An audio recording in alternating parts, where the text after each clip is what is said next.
මේ පැරග්‍රාෆ් එකක් විදිහට ගත්තම කරන්න පුළුවන් දේවල් මොනවද කියලා. පැරග්‍රාෆ් එකට ගියාම මෙන්න මේ පළවෙනි කැලේට අපි කියනවා bullets. point form එකෙන් මොන හරි පෙන්නනවා නම් numbers දාලා නෙමෙයි points විදිහට පෙන්නනවා නම් අපිට ඒකට bullets දාන්න පුළුවන්.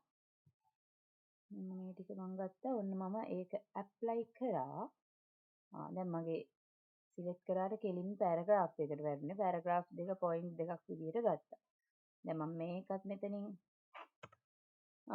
කැඩුවම point 3ක් විදිහට එනවා. ඊළඟට ඔය bullets අපිට ඕන නම් මේකේ bullets වල දැන් මගේ circle එක තියෙන ඕන නම් මේ icon දාලා වෙනස් කරන්න පුළුවන්. එක මේ තියෙන default එන bullets type ටික. අලුතෙන් එකක් හදන්නත් පුළුවන්.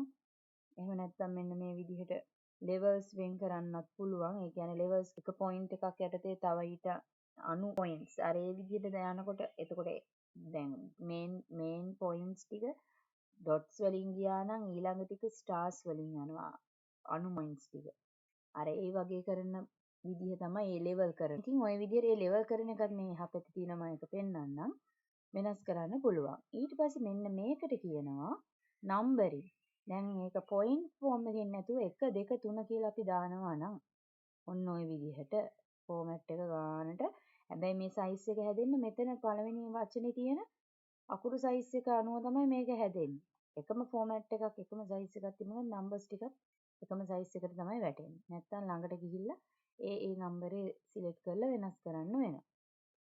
ඒතර මෙතනින් ගිහිල්ලා අපිට ඒකෙත් වෙනස් කරන්න පුළුවන්. රෝම ඉලක්කම් දානවා නම් එහෙම ABCD දානවා නම් එහෙම අපිට ඒක වරහනක් දාලා අර සමහර අය ලියන්නේ එක ලියලා වරහන් භාගයක් දාලා එහෙම ලියනවා නම් එහෙම ඩොට් එකක් තියෙනවා නම් එහෙම අර formatting සාමාන්‍ය තියෙන format ටික මේකේ තියෙනවා. අපිට පුළුවන් ඒ තියෙන ඒවට ඒක දාන්න. හරි.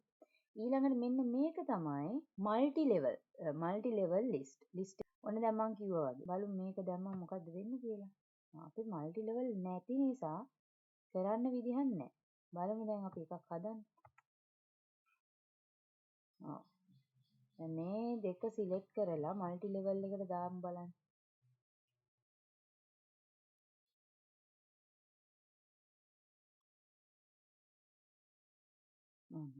එක දෙක කියලා ආවා. ඒ දෙක ආවා.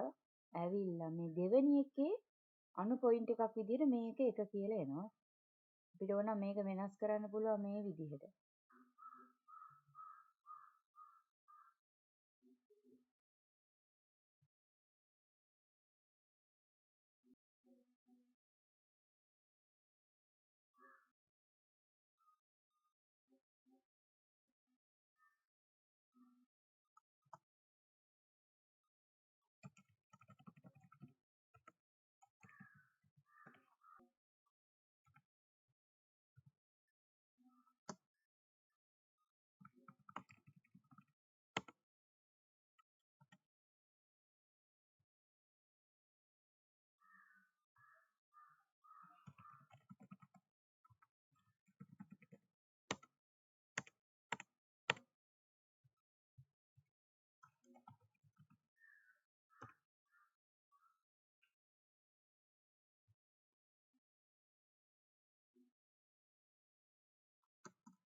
ඔන්න ඔය විදිහට මල්ටි ලෙවල් එක අපිට හදට හැකියි.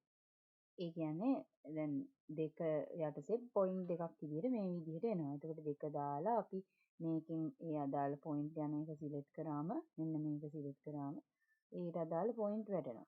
ඊට පස්සේ ඒක ටයිප් කරන් ගිහින් පොයින්ට් වලින් අයින් කරලා තුන්වෙනි පොයින්ට් එකට යනවා නම් ඒ පොයින්ට් එක මෙහෙම ඩිලීට් කරලා අදාළ නම්බර් එක මෙතනට දාන්න තියෙන්නේ. ඒකට අනුව ඒක හැදෙනවා. තේරුණාද? ඒ විදිහට තමයි මේ නම්බර් ලෙවල් එක තියෙන්නේ. දැන් මෙහෙම තියෙනවා කියමුකෝ. දැන් ඊළඟට මේ තියෙන්නේ ඉන්ඩෙන්ටේෂන්. ඉන්ඩෙන්ටේෂන් කියන්නේ මේ තියෙන විදිහ මේවා සෙන්ටෙන්ස් එක ගිහිල්ලා සෙටල් වෙලා තියෙන විදිහ. එකක් යට එකක් පිළිවෙලටම ලයින් එක දිගේ තියෙනවද? එහෙම නැත්නම් එකක් ගිහිල්ලා ඊළඟ එක චුට්ටක් ගිහිල්ලා ඊළඟ මැදට සෙන්ටර් වෙලා එහෙම තියෙනවද? ඒ වගේ. එතකොට මේ ඉන්ඩෙන්ටේෂන් එකේ මෙතනින් කියන්නේ ඩික්‍රීස් ඉන්ඩෙන්ටේෂන්. ඒ කියන්නේ අපි මේ සිලෙක්ට් කරොත් එහෙම මම ඉන්ක්‍රීස් එක ඉස්සෙල්ලා පෙන්නන්නම්. ඒතර ඩික්‍රීස් පෙන්නන්න ලේසි හින්දා. එතනින් ගිහිල්ලා සිලෙක්ට් කරාම මෙතනින් එනවා ඉන්ක්‍රීස් ඉන්ඩෙන්ටේෂන්. ඔන්න. ඉන්ඩෙන්ටේෂන් එක ඉන්ක්‍රීස් කරා. මෙතනින් මෙහෙට ඉන්ඩෙන්ටේෂන් එක ටිකක් වැඩි කරලා තිබ්බා. ඉඩ මේ ඉන්ඩෙන්ටේෂන් එක කියන්නේ මෙන්න මේ තියෙන ඉඩ. ඩික්‍රීස් ඉන්ඩෙන්ටේෂන් කියන්නේ ඒ තිබ්බ ඉඩ අඩු කරා. දැක්කද? ඒක තමයි ඉන්ක්‍රීස් ඉන්ඩෙන්ටේෂන් ඩික්‍රීස් ඉන්ඩෙන්ටේෂන් කියලා කියන්නේ. ඊළඟට හිතන්නකෝ මෙන්න මේක තියෙන්නේ ascending descending. ascending කියන්නේ sort වෙලා තියෙනවා. නම් හිතන්න වචන සෙට් එකක් අපි ටයිප් කරනවා. මට ඕනේ ඒක alphabet order එකට වචන සෙට් එක හදන්න. අන්න ඒ වගේ වෙලාවට මේ ඒ වචන සෙට් එක සිලෙක්ට් කරලා මම දැන් දාන්නම් මෙන්න මෙහෙම සිලෙක්ට් කරන්නම්. එතකොට ඒක වෙනස ඔයාලට තේරෙයි. දැන් මෙතන මෙන්න මේ ලයින් දෙක සිලෙක්ට් කරාම ඔන්න ඔය දෙක සිලෙක්ට් කරාම මේකේ පටන් ගන්න තියෙන n වලින් මේක පටන් ගන්න තියෙන a වලින්. හරිනම් ascending order කියන්නේ පිළිවෙලට order එක a to z හැදුවොත් a එක එපා මුලින් එන්නනේ. අපි බලමු sort කියන එකට දැම්මම paragraph එකේ අපි සිලෙක්ට් කරන මේ තියෙන paragraph එකේ heading නම් heading, file එකක් නම් file. එහෙම දැන් අපි paragraph text එක තමයි බලන්නේ ascending order. ascending කියන්නේ a to z. descending කියන්නේ z ඉඳන් a කියන එක. මම ඔන්න ascending order okay. මොකද උනේ? නාන්න දෙක මාරු වුණා. a එක උඩට ආවා. n එක යටට ගියා. මේ ටිකේ මුල අකුරු ටිකට අනුව තමයි ඒක වෙනස් වුනේ. මේ වාක්‍ය වෙනමයි මේ වාක්‍ය වෙනමයි. මම එහෙමනේ සිලෙක්ට් කරේ. ඒතකොට ඒ කියන එක උඩටම ආවා. ඊළඟට මෙන්න මේ තියෙන්නේ ඔය ෆෝමැට් කරන එකක්. අපි මෙන්න මේක දැම්මම ෆෝමැට් වෙච්ච තැන් ටික. ඒ කියන්නේ අපි මෙතන දැන් අපිට white space තියෙන ගාන අපිට පේන්නේ නැහැ. පේනවද මේ ඩොට් එකක් තියලා? මෙතන පේනවා ඇති ඔයාලට ඩොට්ස් වලින් පෙන්නලා තියෙනවා මෙතන ස්පේස් එක. මේකෙන් පෙන්නන්නේ ෆෝමැට් එක අපිට පේන්නේ නැති දේවල්. හිඩන් වෙලා තියෙන ෆෝමැට් එකේ තියෙන දේවල් ටික තමයි අපිට මෙතන පෙන්නන්නේ අයිකන්ස් දාලා. දැන් හිතන්න මම මෙතන ස්පේසස් දෙකක් තියෙනවා කියලා. ඔය ස්පේස් එකක් පෙන්නනවා ඩොට් එකකින්. නැත්නම් අපි දන්නේ නැහැනේ මෙතන දැන් ස්පේස් කොච්චරක් තියෙනවද කියලා. සමහර ඩොකියුමන්ට්ස් තියෙනවා හදලා දෙන්න ඕනේ. වචනයක් අතර මේ එක ස්පේස් එකක් තියෙන්න ඕනේ. පැරග්‍රාෆ් දෙකක් අතර ලයින්ස් එකක් වගේ තියෙන්න ඕනේ. අර ඒ විදිහට ප්‍රමාණ දීලා ස්ට්‍රික්ට් ඩොකියුමන්ට්ස් හදන්න දෙනවා. එතකොට අපි දන්නේ නැහැ මේක කොහොමද කරන්න කියලා නේද? ඒතර මේක පේන්නේ නැහනේ. කොච්චරද තියෙන්නේ කියලා. අන්න ඒ වගේ වෙලාවට මෙන්න මේක ක්ලික් කරාම මේ ඔක්කොම පෙන්නනවා. මෙතන දැන් එක ලයින් එකයි තියෙන්නේ. හිතන්න ඔහොම ගිහිල්ලා අලුත් පේජ් එකක් ගියා කියලා හිතන්නකෝ. මෙහෙම ගිහිල්ලා. දැන් ඔන්න ලයින්ස් ගන්න පේනවා. ආන්න මේ new page.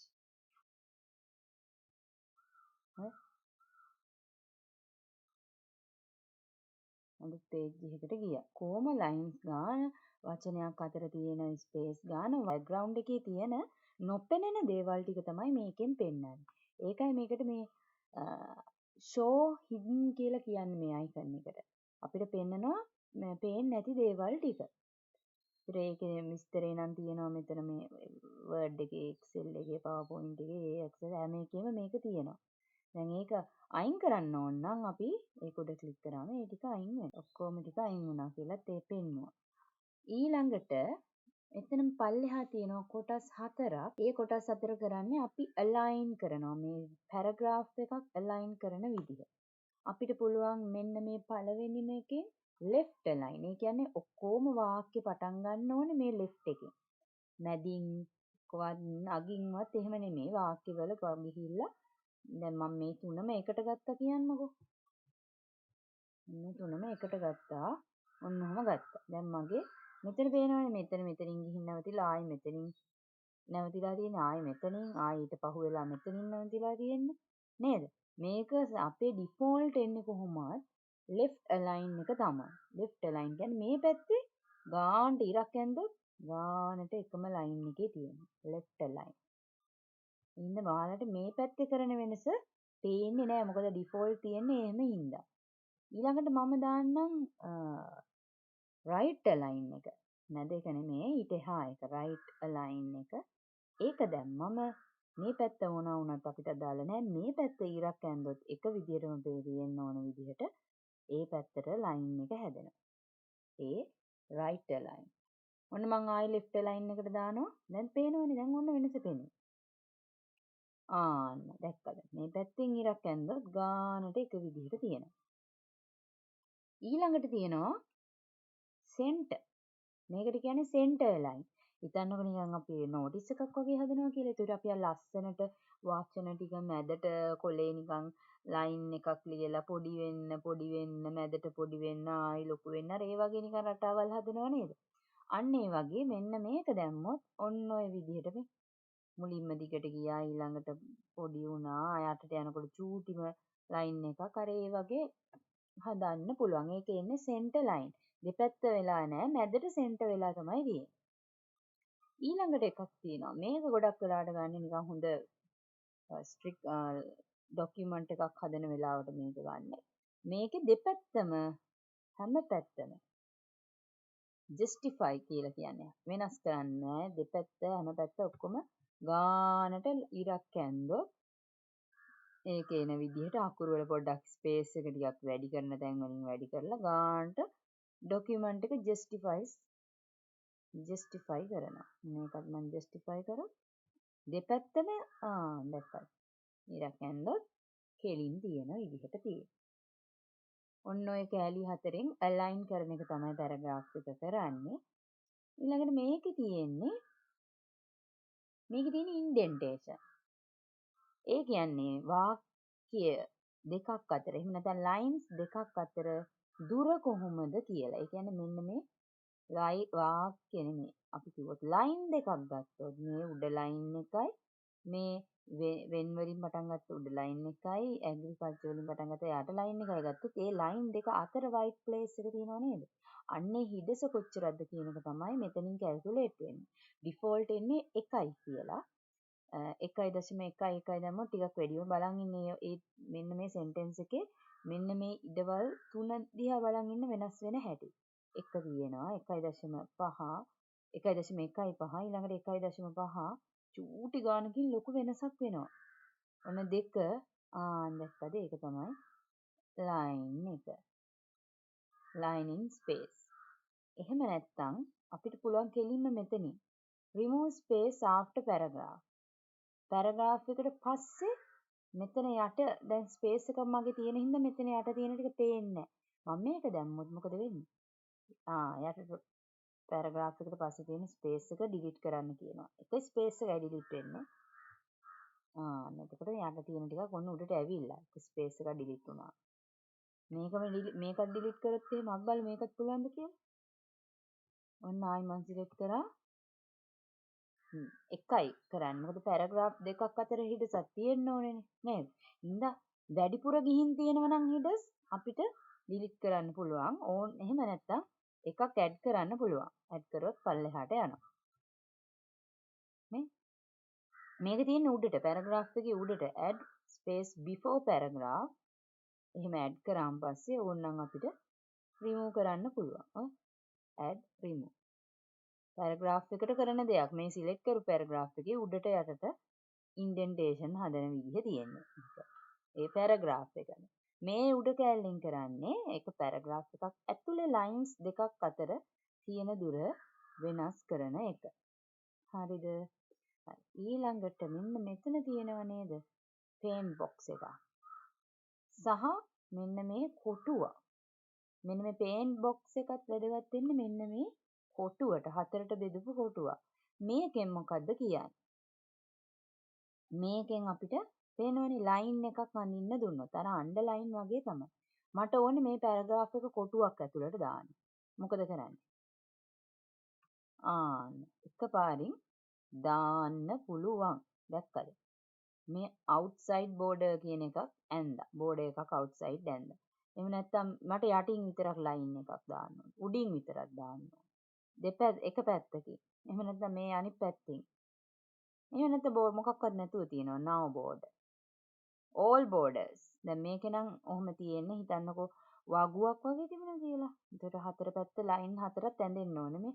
මැදිනුත් හතර කොටුව වෙන් වෙලා තියෙනවා දැක්ක නේද? ඒක ඇඳෙනවා line. දැන් මේක එහෙම නෑ මේ sentence එක ගන්න.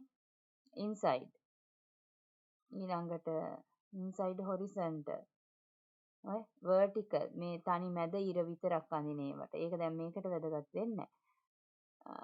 දැන් හිතමුකෝ draw table. මෙතනින් table එකක් අඳින්නත් පුළුවන්. table අපි කතා කරනවා drawing part එකේදී අපි table එක insert එකේදී කතා කරනවා. ඒ නිසා මම මේ කැලි ටික වැඩි එතන කතා කරන්නේ border shading. අපිට page එකේ වටේට border එකක් දාන්න පුළුවන්. මේ box එකක් වගේ කියලා දැම්මොත් පේනවා මෙතනින් අපි වෙනස් කරන ටික. අන්න කඩවිලි දානවා මම width එක චුට්ටක් වැඩි කරනවා කඩවිලි වල පේන්න. ඔක්කොම පේනවනේ. දැන් මේක සිලෙක්ට් කරොත් උඩ එක නැති වෙනවා. අන්න උඩ එක තියෙනවා. මේ එකපාර ටට්ටක් ගාලා හදන්න පුළුවන් විදිහට පහසු කරලා තියෙන්නේ. මේ පැරග්‍රාෆ් එකට තමයි දැන් ඔන්න ඇප්ලයි වෙන්නේ. මේ ඇප්ලයි වෙන එක ඕන වෙනස් කරන්න පුළුවන්. ටෙස්ට් එකකට අකුරු ටිකට විතරක් දාන්න පුළුවන්. අකුරු ටික විතරක් මේවා වෙන. එහෙම නැත්නම් පැරග්‍රාෆ් එකටම දාන්නත් පුළුවන්. ආන්න දැක්කද? ගානට ඒ පැරග්‍රාෆ් එක විතරක් සෙට් වෙනවා. ඉතින් ওই විදිහට අපිට වෙනස් කරන්න පුළුවන් draw table එක මම අරකින් කියලා දෙන්නම්.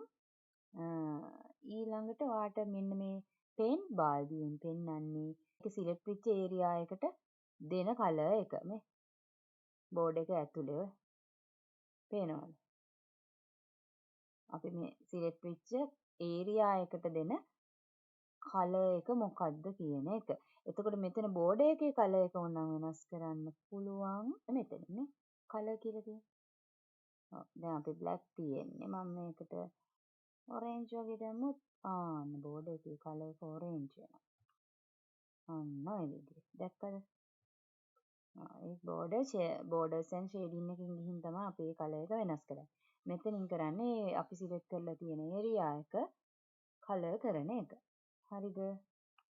හරි. ඔන්න ඔය ටික තමයි පැරග්‍රාෆ් වල තියෙන්නේ. ඉතින් මේකෙත් මේ ඩයල් බොක්ස් එකට ගිහිල්ලා ඔක්කොම ටික එකපාරම කරන්න පුළුවන්. එකපාරම ඒ අර මං කිව්ව විදිහට ලයින්ස් ටික හදන්න පුළුවන්. මෙතනින් පේනවා ඔයාලා ඒ කරන වෙනස්කම් ටික. ඊළඟට තව පොඩි කොටස් දෙකක් තියෙන්නේ. ඔව්. මෙන්න මේ ස්ටයිල්ස් කියන එකයි එඩිට් කියන එක. ස්ටයිල් එකේ වෙන්නේ අපි මෙන්න මෙතන තියෙනවා ගොඩාක් ස්ටයිල්ස්. මෙන්න මේ යට තියෙනවනේ පොඩි අකුරෙන් ලියලා ඒ තියෙන මේ ස්ටයිල් එකට දීලා තියෙන නම.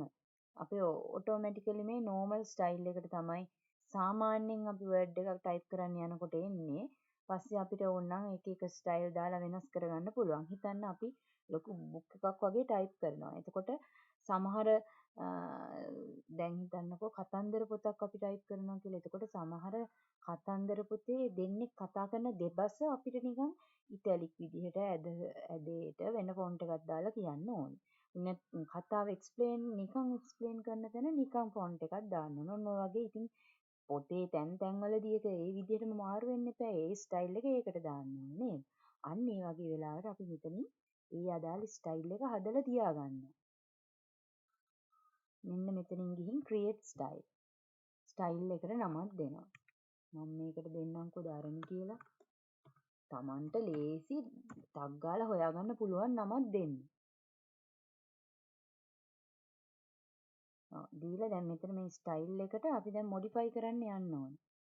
modify ගිහිල්ලා හරි මම මේ දාන ස්ටයිල් එක Times New Roman එකේ 16 ඉටලික් විදියට එන්න ඕනේ මගේ අකුරු ටික. මෙතනින් වෙනස් වෙන හැටි පේනවා. කලර් එක මං චුට්ටක් light green black වගේ දානවා. ඇෂ් වගේ වෙන්න. හරි. ඔන්න දැන් මම මේ ටික හැදුවා. ඉතාලියෙන් ලැටින් විදිහට තියෙන්නේ. හරිද? ලැටින් විදිහට තියෙන්නේ දැන් ඔක්කොම ටික. හරි. දැන් ඔන්න මම ඒක ඕකේ කරා. දැන් ඔන්න හැදිලා තියෙනවා පේනවද මෙතන ධාරණී කියලා එකක්. හරි. දැන් ඕක දාන්න ඕනේ. දැන් මම මේ සිලෙක්ට් කරලා තියෙන එකට තමයි ඕක උනේ දැන්.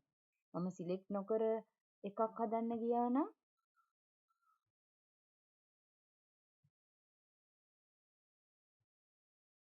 style 1ම කියලා හදන්නම්කෝ. දැන් ඔන්න මටම කියලා වෙන එකක් හදාගන්න පුළුවන්. දැන් මේකේ පේනව නේද outline එකකුත් ඇඳෙනවා දැන් මම select කරන එකේ. මම වෙනස පෙන්නන්න. දැන් මම නිකන් මුකුත් select කරලා නැහැ. මම අලුත් එකක් හදනවා. italic දාලා මේක වෙනස් පෙන්නන orange දාමුකෝ letters. හරි. දාලා okay කරනවා. දැන් මේකට තමයි ඔන්න වැටුනේ. පළවෙනි එක දැන් මම select කරේ නැතුණු පළවෙනි paragraph එක තමයි එයාලා ගත්තේ. හරිද? මොකද මම cursor එක තිබුණේ එතනනේ. දැන් බලමු මෙන්න මේකේ කොහොමද අපි මේ style එක apply කරන්නේ. ඔන්න මම අදාළ එක මට ඕනේ මෙන්න මේ ටිකට කරන්න. select කරා. මම ධරණි කියන එක දැම්මා. මොකද උනේ? මේක කඩඉරිත් එක්ක තිබුණට මම font style එකනේ වෙනස් කරේ නේද? එතකොට මම මේක select කරා. අන්න ධරණි දැම්මම ආන්න. ඒක paragraph එකම select කරා නම් දැන් දැක්කද වෙනස? paragraph එකේ භාගයක් select කරපු නිසායි අකුරු ටික විතරක් වෙනස් වුනේ.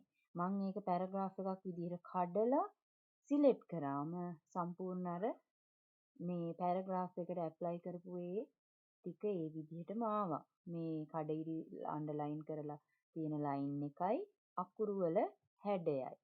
ඔය පේනව නේද? මම මේ style එක apply කරේ මේකට දැක්කද? line එකත් ඇඳුනා මේකත් ඇඳුනා. මම normal style එක දැම්මොත්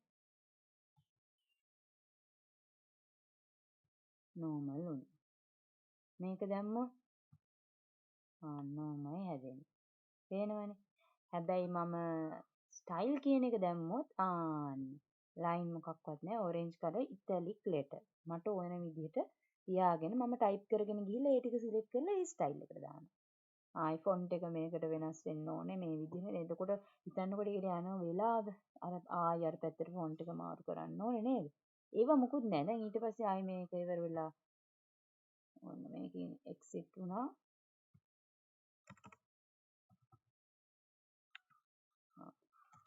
දැන් ආයි normal විදිහට අපි type කරන්න පුළුවන්. තේරෙනවද? ඒක තමයි ඒ පහසුව තමයි මේ style එකෙන් දීලා තියෙන්නේ. එහෙම නැත්නම් ඔයා හිතන්න apply style එකට ගියොත් අපිට මේ තියෙන style එක මේ දැන්ට තියෙන මේ style එක අපිට ඒක modify කරන්න පුළුවන්. තියෙන එක ඕනනම් පොඩ්ඩක් ආයි නම හදා ඉන්නත් මතක නැත්නම් තියෙන එකම වෙනස් කරලා ගන්නත් පුළුවන් මෙතන තියෙන. default හදලා තියෙන style එකක් අරන් ඒක අපිට ඕන විදිහට modify කරලා ගන්නත් පුළුවන්. තේරුණාද? දැන් ඒ කැලලක් තේරෙන්නේ නැතිනේ. අන්තිමටම තියෙනවා find replace select.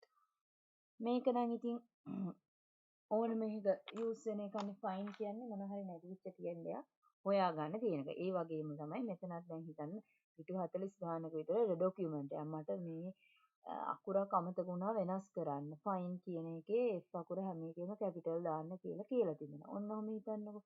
එතකොට දැන් මම කොහොමද ඉඳන් යටට find කියන වචනේ හැම තැනම හොයන්නේ? නේද? එතකොට අමාරුයිනේ. එතකොට මම මේ find එකට ගියා. හරි. දැන් මම මෙතන find කියන වචනේ තියෙනවද නැද්ද දන්නෙත් නෑ. මම මේක ගත්ත ටෙස්ට් එක ගන්නෙ. හරි. මම මෙතන මේ over කියන වචනේ ලියන්නම්කෝ. හරි. over කියන එක දැම්මා ඔන්න. මම type කරා විතරයි. over තියෙන හැම තැනම පෙන්නනවා. හැබැයි මේ over කියන අකුරු හතර තියෙන තැන තමයි පෙන්නන්නේ. ඒක word එකක්ද මොකක්ද දන්නේ නෑ. සමහර සම්පූර්ණ word එකක මැද තියෙන අකුරු හතරක් වෙන්නත් පුළුවන්. දැක්ක නේද? තියෙන තැන් ටික පෙන්නනවා. එතකොට දැන් මම මෙතන විතරයිනේ තියෙන්නේ ඕක කියන එක. මෙතනින් උඩට ගියොත් උඩ කොහෙ හරි තියෙන. උඩම මෙතන. පහළට ගියොත් අන්න යනවා. ඊළඟ එකට යන්න. ඊළඟ එකට යන්න. ඊළඟ එකට යන්න. ওই විදිහට මෙතන වැටලා තියෙනවා කොතනද මේක තියෙන්නේ? කොයි හරියද තියෙන්නේ? ඕවර් ටයිම් කියලා තියෙනවා. මෙතන ඩිස්කවර් ගානට ඒ තැන් ඔක්කොම ටික මෙතන පොලිමට වැටෙනවා.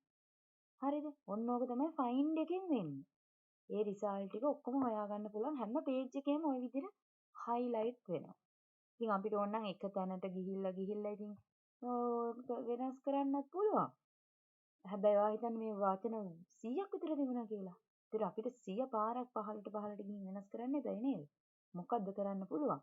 මේ විදිහට හොයාගත්ත එක අපි රීප්ලේස් කරා නම් හරි. ඒකට තමයි මේ රීප්ලේස් කියන ඔප්ෂන් එක තියෙන්නේ. මම රීප්ලේස් කියන එක දැන් මම මුලින්ම දාන්න ඕනේ අපිට හොයන්න ඕන වචන. අපි රීප්ලේස් කරන්න යන්නේ මොන වචනෙට මොකද්ද?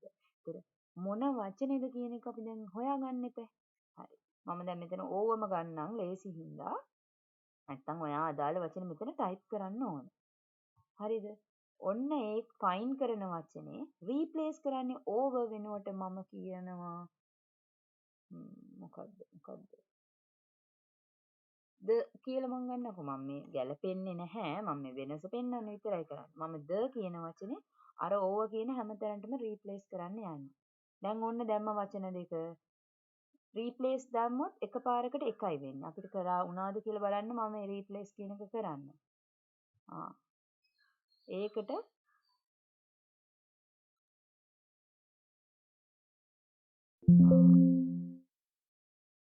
රීප්ලේස් කරන්න ගියා එකකට විතරක් වෙනවද කියලා බලන්න අපි රීප්ලේස් කරොත් පළවෙනි එකට විතරයි වෙන්නේ රීප්ලේස් ඕල් දැම්මොත් මොකද කරන්නේ ඔක්කොටම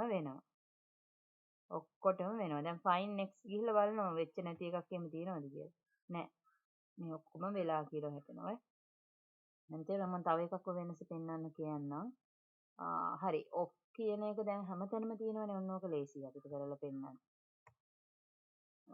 ඔෆ් ඉස්සෙල්ලා find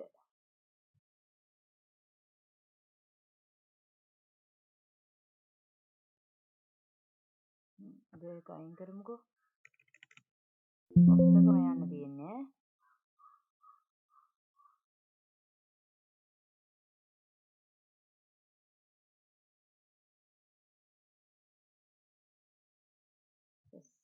යට හිටියේ. ඒතර යට ඉන්නකොට යට තිබ්බේ නෑ එක වචනයක්වත්. මුලින් ඉඳන් බලමුද කියලා මගෙන් ඇහුවා. මං කැමති වුණා වැඩේට. ඔන්න මුලින් ඉඳන් ඔෆ්. fine next. ඔන්න තියෙනවා ඔෆ් වචන ගොඩක්. find එකේ තිබුණා නම් ඔක්කොම වැටෙනවා. දැන් replace එකේනේ යන්නේ. ඔය මේ tab තුනේ තියෙනවා ඔක්කොම එකට මේකට ගිහිල්ලා ඔන්න find ම දාලා ඒක එකපාර හොයාගන්න පුළුවන්. දැන් මම මේ replace කරන්න යන හින්දා මම replace එකේම යන්නේ. ඔන්න දැන් off එක හොයාගත්තා. හරිද? දැන් මම off එකට වෙනුවට මම දාන්න යනවා මම දව දාන්නම්කෝ ද කියන වචනේ දානවා දැන් මෙතන T capital නම් තියෙන්නේ මේ සර්ච් කරනකොට simple O එකක් පවා හොයනවා capital ද simple ද කියලා නෑ හැබැයි දාන්න තියෙන්නේ capital T වලින් නම් T capital විදිහටම තමයි වැටෙන්නේ ඔන්න බලන්න දැන් මම සර්ච් වෙලා තියෙන්නේ find next එකට යනකොට පොඩ්ඩක් දැන් ඉන්නේ කොහෙද We have finished searching the document. Okay. දැන් කොහෙද අපි ඉන්නේ? Yes. මට මුලින් ඉඳන් බලන්න. ඔන්න මේකනේ දැන් සිලෙක්ට් වෙලා තියෙන ඔන්න replace. ඒකට ද වැටුණා. one by one යන්නේ මෙහෙම ගියේ. replace all කිව්වොත් ඔක්කොටම එකපාර වැටෙනවා. කීයක් වෙලාද කියලාත් වැටෙනවා. මේ we made 4 replacement. හරි දැන් ඔෆ් නෑ මේ ඩොකියුමන්ට් එක ඇතුලේ කොහෙවත් ඒ ඔෆ් තියෙන හැම තැනටම කැපිටල් T වලින් පටන් ගත්ත THE වර්ඩ් එක තමයි තියෙන්නේ. සිලෙක්ට් කියලා එක තියෙන්නේ සිලෙක්ට් all ඔක්කොම එකපාර සිලෙක්ට් කරා. සිලෙක්ට් ඔබ්ජෙක්ට්ස් ඔක්කොම සිලෙක්ට් වෙලානේ තියෙන්නේ ෆයින් කරලා ඉන්න ඕනේ ඉස්සෙල්ලා. සිලෙක්ට් all එක ගන්න පුළුවන් කීබෝඩ් එකේ කීස් ටිකක් තියෙනවා. control එක ඔබාගෙනම ඒක ඔබන්න. දෙකම එකට ප්‍රෙස් කරන්න ඕන. එතකොට select all කියන එක එනවා. select object. object එකක් නැහැනේ. අපි මෙතන image එකක් කර මොන හරි තිබුණා නම් ඒක select object දෙන්න තිබුණා. මේකේ තියෙන්නේ select all text with similar formatting.